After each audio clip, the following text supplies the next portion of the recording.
जय हिंद बच्चों, आप सभी का मेरे चैनल पर फिर स्वागत है। तो आज हम लोग class 7 West Bengal board math का पेज नंबर 25 देखेंगे। अगर आपका भी कोई प्रश्न है तो कमेंट कीजिए, मैं उस पर वीडियो जरूर बनाऊंगा।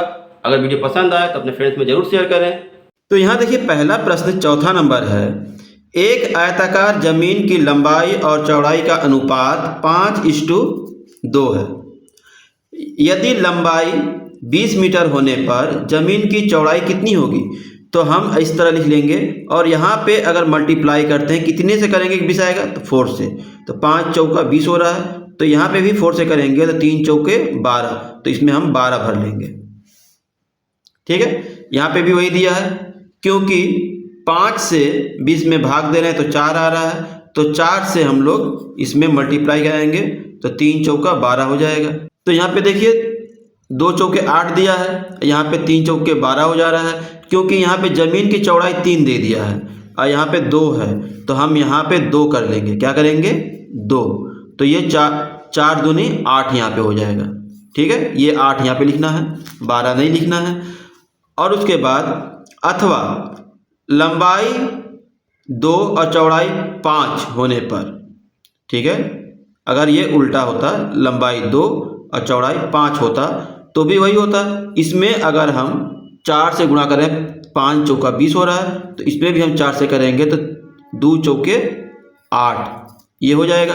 इसलिए यहाँ पे देखिए, चौड़ाई होने पर लंबाई भाग, तो यहाँ पे लंबाई नहीं, चौड़ाई नहीं होगा, लंबाई होगा, क्योंकि हमको लंबाई ज्ञात करना है। यहाँ का कितना आ रहा है, तो ये वाला इस पार से इस पार जाएगा तो उल्टा हो जाएगा, तो 20 इसके साथ आ जाएगा, गुणा हो जाएगा, तो 20 यहाँ गुणा हुआ है। अब इन दोनों को काटेंगे तो 5 चौके 20, 4 आ रहा है और 4 दूनी 8। ठीक है, ये बटा वाला निशान यहाँ पे नहीं रहेगा, गलती से आ गया होगा। 4 दूनी 8 मीटर। अब पांचवा जो है वो देखते हैं। फरीद के मित्र सुहाना के आयताकार जमीन की लंबाई 15 मीटर है। उस जमीन में 10 किलोग्राम बालू फेंकना होगा। तब क्या हम आयताकार जमीन की लंबाई के साथ बालू के परिमाण की तुलना कर सकते हैं? अतः क्या हम लिख सकते हैं आयताकार जमीन की लंबाई बटा बालू का परिमाण, मतलब 15 मीटर और 10 किलोग्राम। तो ये वाला क्या है, मीटर है और ये किलोग्राम है, तो ये दोनों इकाई बराबर नहीं है। तो जब दोनों इकाई बराबर नहीं है तो अनुपात भी नहीं बनेगा। अनुपात की इकाई नहीं होती, लेकिन उसको जब हम अनुपात में बदलते हैं किसी चीज़ को, तो उसकी मात्रा या मात्रक एक ही होनी चाहिए। ठीक है, जैसे दोनों क्या एक ही जातीय राशि हैं? तो नहीं। तो समझ गए, इसका मतलब अनुपात कहने से समझते हैं समजातीय राशि की तुलना, मतलब एक ही प्रकार की राशि की तुलना। अगर मीटर है तो यहाँ भी मीटर होना चाहिए, अगर ये किलोग्राम है तो ऊपर भी किलोग्राम ही होना चाहिए, तभी हम उसका तुलना कर सकते हैं। क्योंकि समजातीय राशियों की तुलना करने पर भाग किए, अतः भाग करते समय कोई इकाई नहीं रहती है, अतः अनुपात कोई इकाई नहीं है। जैसे हम अगर 5 मीटर और 15 मीटर, दोनों मीटर है तो मीटर से मीटर कट जाएगा। अब 5 एकम 5, 5 तिया 15, 1:3 आएगा, लेकिन इसकी कोई इकाई नहीं है, जबकि इसकी इकाई थी। तो इसीलिए हम लोग कहते हैं समजातीय राशि का ही तुलना करेंगे तो अनुपात ज्ञात होगा। ठीक है, आगे देखिए, यहाँ पे लिखा है स्वयं कीजिए। ठीक है, यहाँ पे लिखा है स्वयं करो। क्या करना है देखते हैं।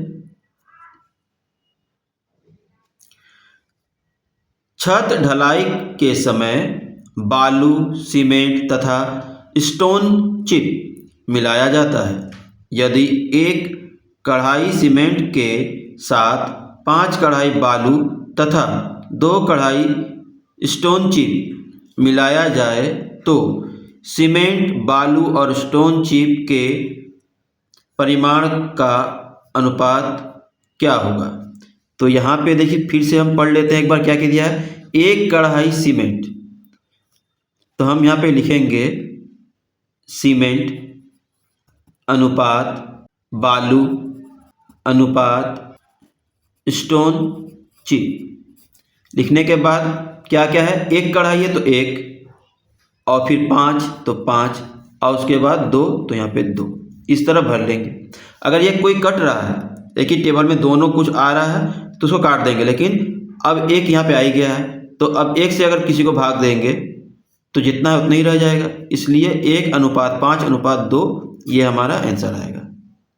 ठीक, इसी तरह यहाँ पे अब दिया है कि मेरे पिताजी की उम्र 48 वर्ष, माँ की उम्र 42 वर्ष और भैया की उम्र 15 वर्ष है एवं मेरी उम्र 12 वर्ष है।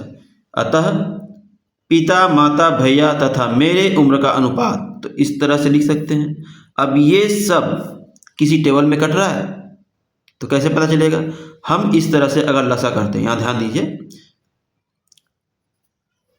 48, 42, 15 और 12, इन सब को अगर डिवाइड करते हैं तो 3 से सब कट रहा है, तो 16 तिया 48, और ये 3 एकम 3, 3 चौके 12, 14 तिरिके 42, और ये 5 तिया 15, और ये 4 तिया 12, 4 से।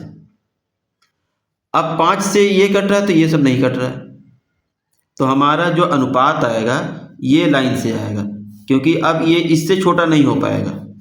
तो हम लिख सकते हैं यहाँ पे 16:14:5:4, ये हमारा आंसर हो जाएगा।